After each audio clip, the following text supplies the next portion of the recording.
হাজার বছর ধরে আমি পথ হাঁটিতেছি পৃথিবীর পথে। সিংহল সমুদ্র থেকে নিশীথের অন্ধকারে মালয় সাগরে অনেক ঘুরেছি আমি।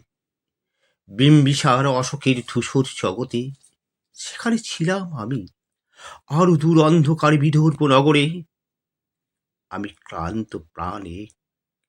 চারিদিকে জীবনের সমুদ্র সফেন, আমারে দুদণ্ড শান্তি দিয়েছিল নাটোরের বনলতা সেন। চুল তার কবেকার অন্ধকার বিরিছার নিশা, মুখে তার সাবস্তির কারুকার্য। অতি দূর সমুদ্রের পর হাল ভেঙেছে নাবিক, হারিয়েছে দিশা। সবুজ ঘাসের দেশ যখন সে চোখে দেখে, দারুচিনি দ্বীপের ভিতর তেমনি দেখেছি তারই অন্ধকারে। বলেছে সে, এতদিন কোথায় ছিলেন? পাখির নীড়ের মতো চোখ তুলে নাটোরের বনলতা সেন।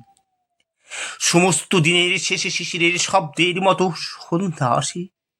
ডানার রৌদ্রের গন্ধ মুছে ফেলেছিল। পৃথিবীর সব রং নিভে গেলে পাণ্ডুলিপি করে আয়োজন। তখন গল্পের তরে জোনাকির রঙে ঝিলমিল।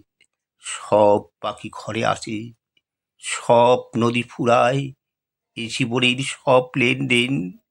থাকে শুধু অন্ধকার, মুখোমুখি বসিবার বনলতা সেন। হয়ে গেল, এইটুকুই ছিল।